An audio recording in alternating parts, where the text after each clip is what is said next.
Alhamdulillah bahwa kita saat ini sedang menjalankan perintah konstitusi, yaitu menjalankan demokrasi. Bahwa demokrasi kita adalah landasnya konstitusi, dan sebagai benteng konstitusi kita itu adalah hukum. Dan kita tidak mau menggunakan perang opini atau pembentukan opini di tengah-tengah publik, karena kita juga sudah punya pengalaman dari mulai pemilu tahun 2014 dan 2019, di mana ada pasangan yang melakukan sujud syukur dan syukuran menyatakan kemenangannya, ya, kemudian ternyata pada akhirnya kalah. Ini jangan sampai nanti kita kemudian membuat rakyat kita yang sedang melakukan pesta demokrasi itu kemudian dicederai oleh kecemasan. Jadi biarlah pesta demokrasi itu dinikmati oleh rakyat secara natural, sehingga rakyat yang sedang berdaulat menggunakan senjata kekuasaannya tiap 5 tahun sekali itu betul-betul bisa dia nikmati.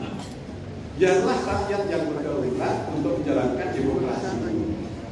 Kita semua adalah menghantarkan rakyat, karena rakyatlah yang pegang hak kedaulatan rakyat itu. Nah, selanjutnya, jikalau kemudian ada dari unsur pembentukan opini itu telah terdesain sebuah kecurangan misalnya, untuk melegitimasi desain rencana kecurangan itu kemudian akan terlegitimasi dengan membangun opini-opini itu, kita juga tidak kalah penting untuk menyoroti bahwa di dalam pelaksanaan pemilu ini ada mekanisme yang sesungguhnya transparan. Di antaranya adalah setiap di TPS itu ada C1 plano secara manual. Ini yang sedang kita tunggu. Nah, masing-masing partai politik seperti di PDIP, P3, Hanura, dan Perindo memiliki pusat tabulasi nasional yang setiap TPS berita acara hasil penghitungan suara yang ditandatangani oleh semua partai politik peserta pemilu itu, lalu secara manualnya itu sementara difoto, dikirim ke pusat tabulasi, dan setelah terkumpul maka nanti C1 aslinya akan dikirimkan ke tingkat pusat. Itu sebagai benteng hukum untuk mengawal demokrasi yang jujur, adil, dan transparan. Jadi bukan kita saling mengklaim kita yang menang 40%, 70%, itu adalah bukan. Ini adalah pemilu atas perintah konstitusi sejak negeri ini merdeka. Jadi saya terima kasih rekan-rekan pers mengawal ya pemilu ini dengan baik, akan berjalan dengan jurdil, ya. Ini adalah menjadi kewajiban kita semua untuk menjaga demokrasi. Terlalu mahal demokrasi untuk kita cederai dengan hanyalah semata-mata untuk membentukkan opini untuk kepentingan kelompok-kelompok tertentu. Insya Allah kebenaran tidak akan pernah dikalahkan, karena founding father kita memperjuangkan negeri ini adalah menaruhkan cucuran keringat darah bahkan nyawa. Dan negeri ini sudah memilih menjadi negara demokrasi. Demokrasi adalah untuk membangun kesejahteraan umat, membangun kesejahteraan rakyat. Dan menjadi kewajiban kita untuk terus kita tegakkan, kita jaga, kita rawat demokrasi. Terima kasih rekan-rekan pers media, bersabar untuk nanti menunggu rekapitulasi dari C plano yang dari masing-masing TPS itu terkumpul di pusat tabulasi nasional. Itulah suara konkret. Dan kemudian nanti terdapat kecurangan, kita akan lawan. Mungkin itu saja yang saya sampaikan. Terima kasih. Assalamualaikum warahmatullahi wabarakatuh.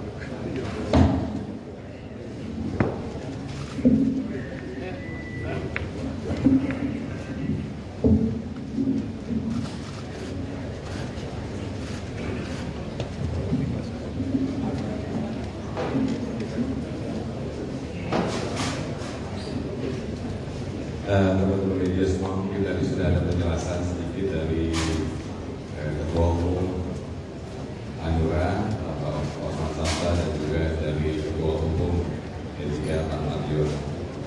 Yang dimana saya ingin reiterasi kembali. Yang pertama adalah bahwa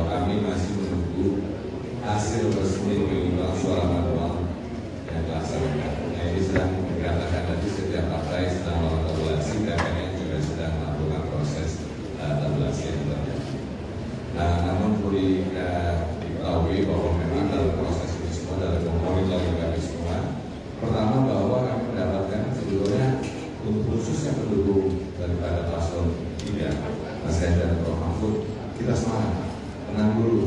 Kenapa? Karena monitoring yang kami lakukan ini kan bahwa energinya sangat-sangat positif sekali apa yang ada. Jadi jangan dulu mendengarkan apa hasil-hasil yang ada sekarang ini, karena kami memonitor bahwa hasil yang ada sangat-sangat positif.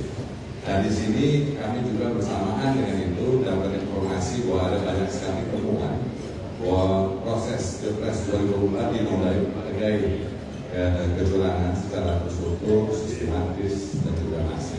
Ini yang sedang kami lakukan investigasi juga. Lalu tim hukum daripada tim TPN Ganjar Mahfud juga terus melakukan investigasi yang seperti saya katakan ini lagi ongoing dan juga untuk mempersiapkan. Lalu yang paling penting adalah bahwa kita ini bukan sekedar soal menang atau kalah, tetapi yang menang ini harus adalah rakyat Indonesia. Berarti demokrasi yang adil, yang jujur, itulah yang harus kita pegang. Jadi dengan demikian itulah yang kami ingin utarakan pada sore hari ini kepada pendukung semua tenang dan tenang, karena informasi yang kita dapatkan sangat positif. Namun memang banyak masif sekali kejadian-kejadian yang sedang kita kumpulkan, dan saya mengucapkan terima kasih kepada teman-teman di seluruh Indonesia, di banyak-banyak TPS yang memberikan informasi dan masukan-masukan. Dan sekali lagi juga bahwa kami memiliki saksi-saksi yang ada di setiap TPS yang sedang bekerja dan juga menyiapkan hal tersebut. Jadi untuk demikian sekali lagi balik lagi adalah kita jaga demokrasi Indonesia supaya Indonesia memiliki suatu proses pemilu yang dipercaya, dan itulah yang paling penting. Karena apa? Kalau kita semua bicara mengenai Indonesia Emas 2045, kita bicara kesejahteraan dan lain-lain, bagaimana kita bisa hidup di mana tidak ada kepercayaan atas demokrasi kita. Jadi itulah pegangan kita bersama. Ini adalah pesta demokrasi, dan di mana ini adalah untuk rakyat Indonesia. Sekali lagi terima kasih, mungkin sekian untuk pada saat ini. Nanti kita akan memberikan update lagi atas hasil-hasil yang ada, dan demikian mungkin itu yang bisa saya sampaikan pada